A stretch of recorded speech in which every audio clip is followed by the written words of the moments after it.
Assalamualaikum warahmatullahi wabarakatuh. Sobat Misteri Sunyi Mencekam, bahagia sekali kami bisa kembali hadir menjumpai Anda. Tentu seperti biasa kami akan menyuguhkan cerita-cerita misteri menarik. Dan untuk kesempatan kali ini kami sudah menyiapkan sebuah kisah misteri yang berjudul Mengerikan Bercinta dengan Mayat.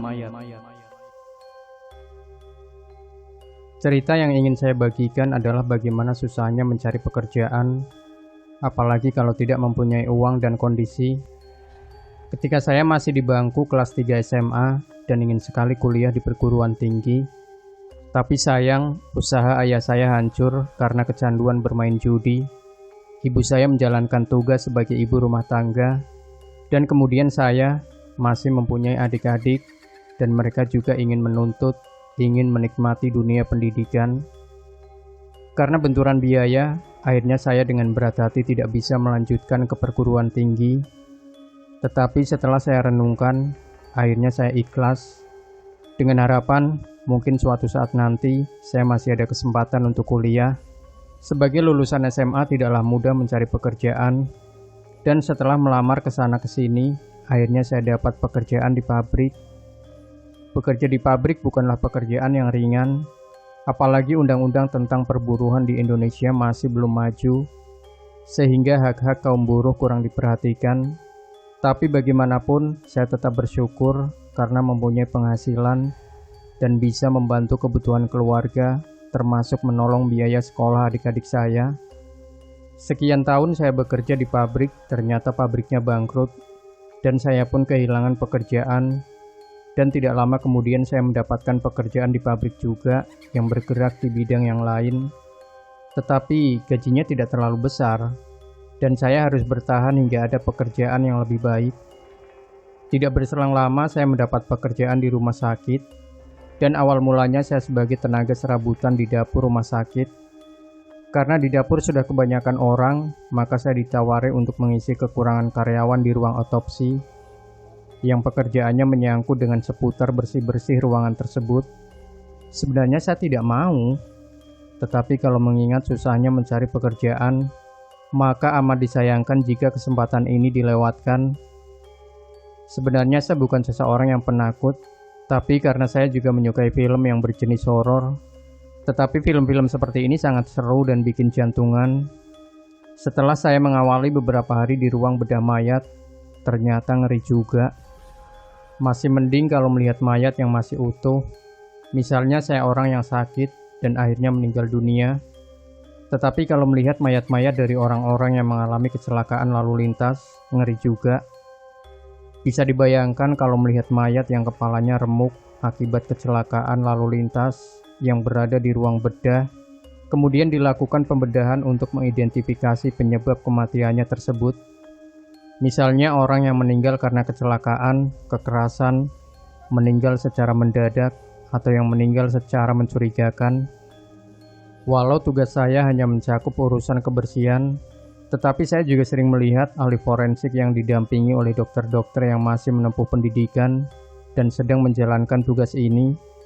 Dan saya juga disuruh beres-beres setelah proses selesai.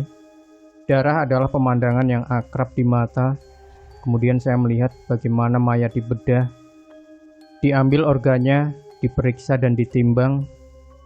Mereka yang bekerja di sini terlihat sangat profesional dan tidak ada yang jijik atau perasaan takut.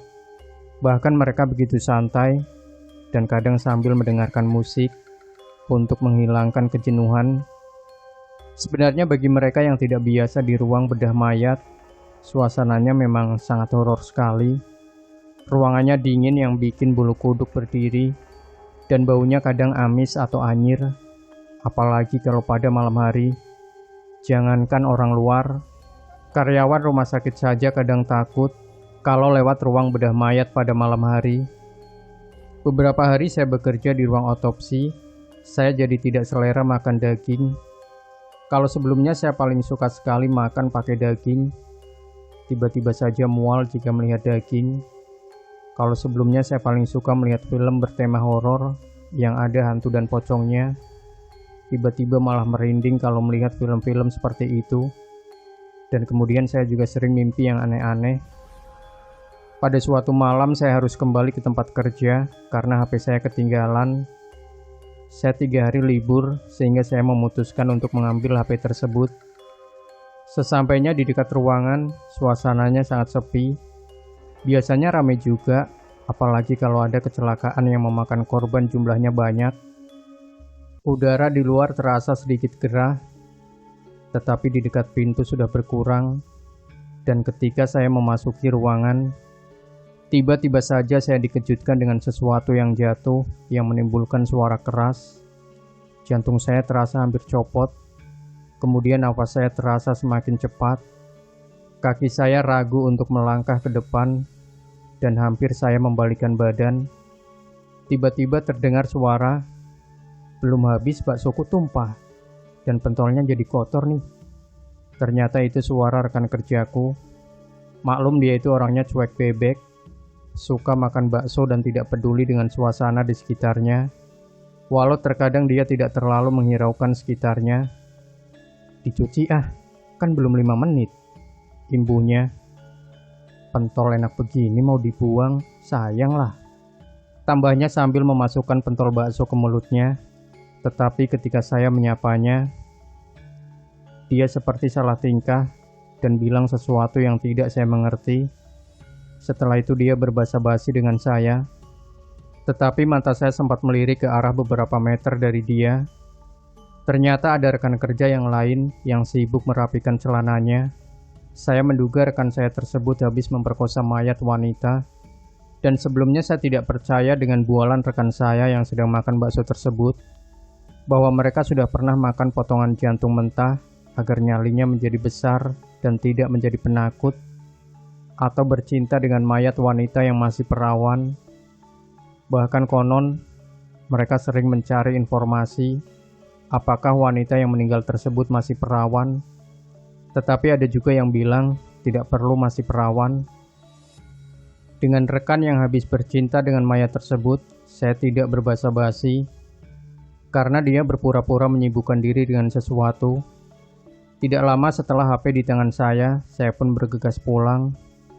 Dan ketika 3 hari berikutnya saya masuk kerja, saya didekati oleh rekan kerja saya yang hobinya makan bakso tersebut, yang pada waktu itu saya diajak makan di pinggir jalan yang agak sepi. Dia bilang, "Waktu kamu mengambil HP 3 hari yang lalu, mungkin kamu melihat Hardi yang habis begituan sama mayat, dan kamu terus terang saja. Saya dan Hardi minta pengertianmu untuk tidak melaporkan kejadian ini. Dan ingat pula, kamu orang baru di sini, tidak perlu bikin masalah. Yang penting kita tidak merugikan orang lain." "Tidak merugikan orang lain?" celetuk saya dalam hati. Hardi itu sudah menikah 2 kali, dan dia itu dapat janda melulu, selorohnya. Tetapi di tempat kerja dia itu jagonya mencari perawan, tambahnya sambil terkekeh-kekeh. Akhirnya saya tidak memperkarakan hal tersebut, cuma kejadian tersebut juga sempat mengganjal di pikiran saya. Dari kejadian itu, akhirnya saya meyakini kalau cerita aneh-aneh di tempat kerja bisa benar-benar kejadian nyata. Untunglah saya bisa berkonsultasi dan mendapatkan pencerahan agar bernyali besar dan menjadi pemberani tanpa melakukan hal-hal yang aneh. Saya merasakan manfaatnya yang luar biasa. Saya merasakan banyak perubahan dan pembaharuan secara fisik dan mental. Saya bisa membuktikan semua ini di dalam pekerjaan dan kehidupan saya. Demikian Sobat Misteri Sunyi Mencekam. Jangan lupa berikan komentar Anda, like, share video ini, subscribe channel Sunyi Mencekam, dan nantikan kembali cerita-cerita misteri terbaru dari kami. Wassalamualaikum warahmatullahi wabarakatuh.